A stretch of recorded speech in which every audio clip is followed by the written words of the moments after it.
بسم اللہ الرحمن الرحیم۔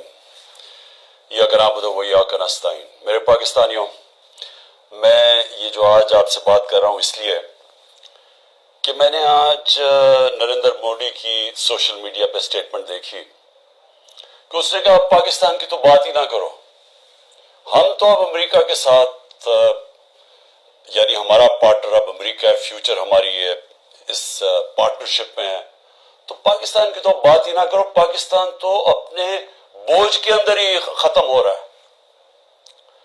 اور یہ تکبر بھری سٹیٹمنٹ تھی، یہ تب ہوئی جب کہ اس نے امریکہ کا نریندر مودی نے دورہ کیا، اور اس دورے میں بڑی زبردست انہوں نے کانٹریکٹ سائن کیے امریکہ کے ساتھ، آرٹیفیشل انٹیلیجنس، ٹیکنالوجیز میں، ڈیفنس کانٹریکٹس، ہر چیز میں۔ اور اس کے بعد ظاہر ہے ایک فیلنگ آ گئی ہے تکبر کی کہ ہم ایک سپر پاور کے پارٹنر بن گئے ہیں، اور پاکستان کدھر؟ اور پاکستان تو جس طرف جا رہا ہے اپنے بوجھ میں ڈوبتا جا رہا ہے۔ میں یہ آج اس لیے بات کر رہا ہوں کہ میں وہ پاکستانی ہوں جس نے باہر کمائی کی، اپنے 20-25 سال سب کچھ بیچ کے آج پاکستان ہے، کوئی میرا پیسہ ملک سے باہر نہیں پڑا، سارا پیسہ میرے نام پہ ہے، جو بھی ہے، کوئی چیز چھپائی نہیں ہے، کوئی بے نامی نہیں ہے، میرا جینا مرنا پاکستان میں۔ اور مجھے افسوس یہ ہے کہ آج وہ لوگ اوپر بیٹھ گئے اور بٹھائے گئے ہیں ایک تکبر میں ایک آدمی نے، جس نے سمجھا کہ وہ اتنی طاقت ہے اس کے پاس کہ وہ جو مرضی کر دے، اور قوم بھیڑ بکریاں ہیں، وہ جو چوروں کے بھی اوپر لا کے بٹھا دے تو قوم بھیڑ بکریوں کی طرح بس اس کے فرمان مانیں گی۔ وہ لوگوں کو اوپر بٹھا دیا ہے جن کی دولت ملک سے باہر پڑی ہے، جن کے پیسے، جن کی بزنسز، اور بزنس کیا ہے؟ ریل اسٹیٹ، یعنی یہاں سے پیسہ دیا، وہاں سے زمین، گھر بار، ریل اسٹیٹ خرید لی، اور بس یہ بزنس ہے، اس کی رینٹ کے اوپر رہے، یہ ان کی بزنسز ہے۔ اور یہاں کا سارا پیسہ چوری ہر 30 سال سے چوری کر رہے ہیں۔ ادیبہ پیپر مل میں جب پہلی چیز سامنے آئی تھی، جب اسحاق ڈار نے خود کہا کہ میں منی لانڈرنگ کرتا ہوں، 164 کا بیان لکھوایا کہ میں ان کے پیسے باہر بھیجتا ہوں، اور پھر جو پیسہ ادھر چاہیے ہو وہ پھر وہ ریمیٹنسز دکھا کے یہاں بلایا جاتا ہے فیک اکاؤنٹ سے۔ اور وہاں کوئی قاضی فیملی تھی جس کے اوپر BBC کی بھی ڈاکیومنٹ بنی، اخباروں میں بھی آیا۔ تو یہ 30 سال سے یہ پیسہ باہر بھجوا رہے ہیں، اور یہ آج محب وطن پاکستانی ہیں، اور عمران خان اور اس کے سارے لوگ ہمیں غدار ثابت کرنے کی کوشش کی جا رہی ہے۔ لیکن میں یہ آج اس لیے کہہ رہا ہوں کہ ہماری طرح کے لوگوں جن کا تو جینا مرنا یہاں ہے، جن کے اوپر جتنے مرضی آپ کرپشن کیس کر دیں اور دہشت گردی کے اور قتل کے، میں نے تو یہاں رہ کے ان کا مقابلہ کرنا ہے۔ وہ لوگ جو ہر باری باہر بھاگ جاتے تھے، جب موقع ملتا تھا پاور سے باہر ہاتھ جوڑ کے تو باہر بھاگ جاتے تھے، اور پھر ڈیل NRO کر کے واپس آ جاتے تھے۔ تو وہ لوگ آج اس ملک کے فیصلے کر رہے ہیں، اور اوپر بیٹھے ہوئے ہیں، اور اسٹیبلشمنٹ ان کے ساتھ کھڑی ہوئی ہے۔ اور پھر اسٹیبلشمنٹ حیران ہوتی ہے کہ کیوں سوشل میڈیا پہ ہمارے پر یہ تنقید آ رہی ہے، اور جو تنقید کرتا ہے وہ غدار ہے، کہ یہ نہیں سمجھ آ رہی کہ کیا لوگ بیوقوف ہیں، لوگ 30 سال سے ان کو لوگوں کو نہیں دیکھ رہے۔ اب یہ سوچیں کہ یہ پھر سارے باہر چلے گئے ہیں، ملک سے باہر ان کی میٹنگز ہوتی ہیں، عیدیں باہر ہوتی ہیں، بچے باہر ہیں، علاج ان کا باہر ہے، اور یہ ہے محب وطن پاکستانی۔ تو مجھے تکلیف اس لیے ہے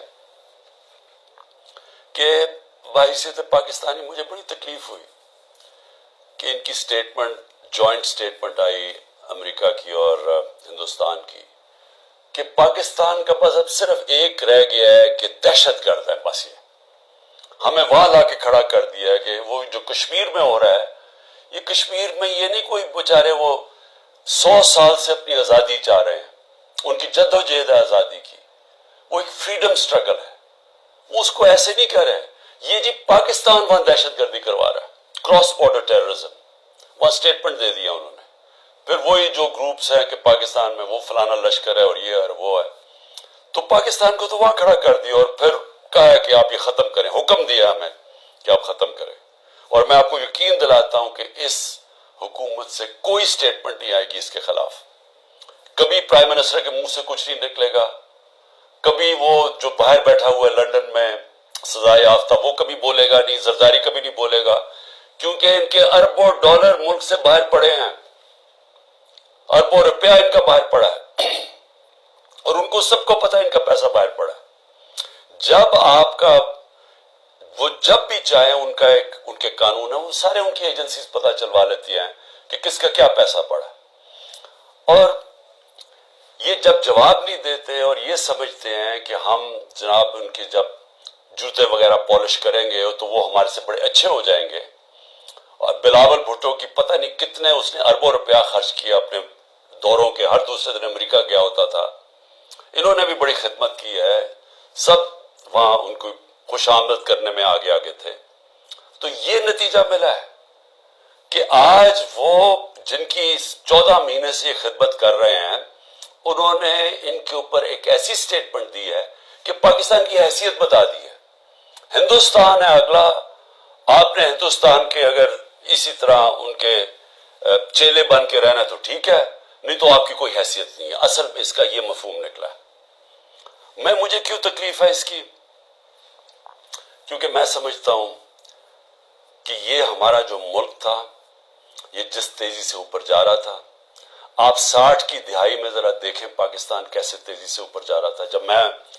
ہم جب اسٹوڈنٹس تھے پاکستان میں اسکول میں پڑھتے تھے تو ایک کانفیڈنس تھا. میں جب 70 کی دہائی میں کرکٹ کھیلنے گیا ہندوستان تو وہ ہمیں اور طرح دیکھتے تھے. ہمیں ان کو پاکستان کمپلیکس تھا. ہم ہر طرح آگے تھے ان سے. پاکستان کی مثال دی جاتی تھی 60 کی دہائی میں کہ ڈیولپمنٹ ماڈل دیکھیں پاکستان کا کتنی تیزی سے ترقی کر رہا ہے. ہمارے اوپر بلکہ ایک کتاب بھی کسی نے لکھی تھی کہ ایشین میریکل کہ یہ وہ جو ملک ہے جو سب سے تیزی سے ایشیا کا کیلیفورنیا بننے جا رہا ہے. میرے ساتھ ملیشیا کے شہزادے پڑھتے تھے آگے. ہمارے ساتھ ایجوکیشن میں یا سارے مڈل ایسٹ سے پاکستان کی یونیورسٹیز میں اسٹوڈنٹس پڑھنے آتے تھے. پاکستان کے اندر ایک ہوپ تھی, کانفیڈنس تھا. 70 کی دہائی میں جیسا میں ہندوستان گئے تو وہاں میں اور طرح دیکھتے تھے. 80 کی دہائی میں بھی ہم جب میچ کھیلنے جاتے تھے تو جب واپس آتے تھے پاکستان تو لگتا تھا کہ غریب ملک سے امیر ملک میں آ گئے ہیں. میں 80 کی دہائی کی بات کر رہا ہوں, یہ زیادہ دیر کی بات نہیں ہے. جب سے یہ دو خاندان آئے ہیں 90 کی دہائی سے ہم پیچھے رہنا شروع ہوئے. یہ پیسہ بنانا شروع ہو گئے, ملک پیچھے جانا شروع ہو گیا. اور پہلے ہندوستان ہمارے سے آگے نکلا 90 کی دہائی میں, اور اس کے بعد بنگلہ دیش آگے نکل گیا. جس بنگلہ دیش کو ہم کہتے تھے ایسٹ پاکستان, بوجھ ہے ہمارے اوپر. ہم امیر ہیں, وہ غریب ملک ہیں. وہاں سائیکلون آتا ہے تو ہمارے اوپر ہمیں ان کے پیسے دینے پڑتے ہیں. یہ میں اپنے کانوں سے باتیں سنی ہوئی ہیں. بنگلہ دیش بھی آگے نکل گیا. اور آج یہ حالات ہیں پاکستان کے کہ مجھے افسوس سے کہنا پڑتا ہے کہ ہر دنیا کے جو نیچے وہ ملک جو ایک وقت پہ پاکستان کو دیکھا کرتے تھے ماڈل آف ڈیولپمنٹ, ہم سب سے نیچے اب جا رہے ہیں تیزی سے. اور سب سے جو افسوسناک بات مجھے کیا لگتی ہے, مجھے یہ آگے جو خوف آ رہا ہے کہ اگر ہم نے ابھی اپنا راستہ نہ بدلا اور جس راستے پہ یہ لے کے جا رہے ہیں, یہ جو فیشسٹ رجیم اوپر بیٹھی ہوئی ہے, جس تیزی سے ہمیں اس طرف لے کے جا رہے ہیں, آگے بالکل ہی امید ختم ہونے والی ہے اور یہ بربادی کی طرف ملک جا رہا ہے. میں آپ کو قرآن کی آیت بتا دوں کہ اللہ نے قرآن میں کہتا ہے کہ میری زمین پہ نکل کے دیکھو کتنی قومیں میں نے تباہ کی جو میرے حکم پہ نہیں چلے. اب میرے پاکستانیوں, یہ میں بار بار آپ کے سامنے بات کہہ بیٹھا ہوں, لیکن میرا کام ہے ایک وہ آدمی جو پاکستان کے ساتھ بڑا ہوا ہے, جس کا جینا مرنا اس ملک میں ہے, یہ میں آپ کو بار بار یہ بات بتاتا جاؤں گا کہ ہم اس وقت بالکل تباہی کی طرف جا رہے ہیں. جب میں نے ڈائلاگ کا بھی بات کی کہ جی اسٹیبلشمنٹ آرمی چیف سے ڈائلاگ کرو, وہ مجھے کوئی فکر نہیں ہے کہ میرے عمران خان کو کسی کی ضرورت ہے یا میں کسی کے کوئی خوف زدہ ہوں یا میں یہ سمجھتا ہوں کہ بڑا پریشر ہے تو میں اس لیے ڈائلاگ کروں. مجھے پاکستان کی فکر ہے.